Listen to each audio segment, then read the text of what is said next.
నా భార్య నాకు మొదటి శత్రువులా ఉంది. అదే సమయంలో రెండో తల్లిలా కూడా ఉంది. నా మనసు రెండో దాన్ని అనుభూతి చెందుతున్నా మొదటి దాన్ని అంగీకరించటానికి మదనపడుతోంది.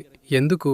ఆమె శత్రువులా ఎందుకు అనిపిస్తుందంటే ఆమెకు మీ సంగతంతా కొంచెం అర్థమైపోయింది. బయట ఇలా అలా నటించొచ్చు, కానీ ఇంట్లో మీరెవరో ఆమెకు తెలిసిపోయింది. అందుకే కొంచెం కష్టంగా ఉండొచ్చు. అమెరికాలో రోనాల్డ్ రీగన్ ప్రెసిడెంట్గా ఉన్నప్పుడు ఎవరో ఒక జర్నలిస్ట్ ఊరికే ఏది పడితే అది రాసేవాడు. రోజూ ప్రెసిడెంట్ గురించే రాసేవాడు. ఏవేవో కల్పించి రాసేసేవాడు ఆయన. ఆయన గురించి లేనిపోనివన్నీ రాసేశాడు.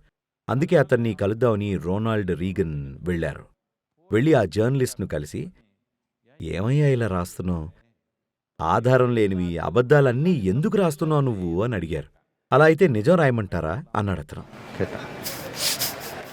అబద్ధాలు రాస్తేనే న్యూస్ పేపర్ అమ్ముడవుతుంది, నిజం రాస్తే ఇంకేదో అయిపోతుంది, నిజం రాయమంటారా అని అడిగాడు. సరే వద్దులే, ఇలానే రాసుకో అన్నాడు.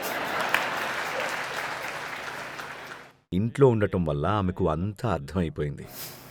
మీ నటనంతా ఇంట్లో చెల్లదు, బయట షో చేయొచ్చు మీరు.